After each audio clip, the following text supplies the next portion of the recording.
what I really see right now is just kind of a divergence between the neurocentric model and the tissue-centric model.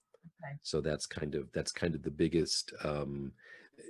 I think that's our next big challenge as a profession, is not allowing this schism to separate us as fascial professionals at a time when people are just beginning to listen and understand that the fascia is, if not an organ, certainly at least a system that deserves its own type of treatment and needs to be taken into consideration for a lot of musculoskeletal issues, which was why, shameless plug department,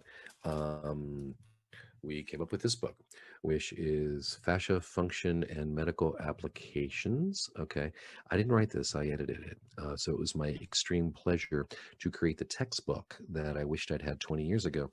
But here's the thing I love, Paula. Hopefully we can see this on the camera. If you look at the colophon there, do you see the word that's just above the logo Medicine? for the yes, medicine.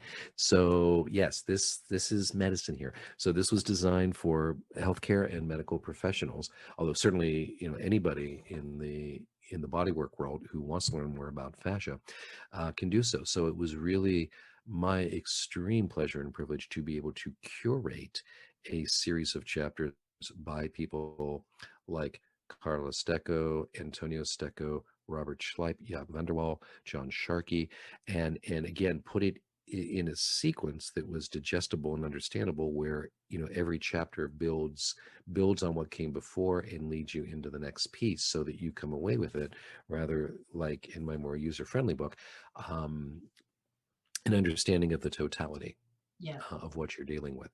And that's what's going to move the ball forward. So I really hope I really hope that we can find some way to not create a division between people who go on about the fascial web or the neuromyofascial web. We get too precious about our terminology and create more divisions where we Yeah.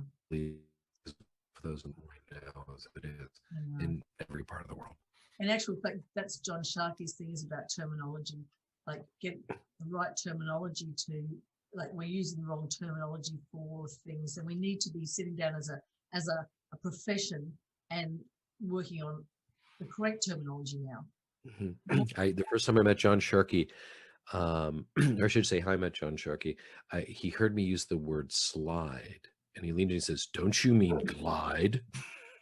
And he got very, very puffy about it, And that's how John and I became friends, which was arguing over glide versus slide. Yeah, we have a chat about stretch or not stretch. Yes. Our 1.5 hour.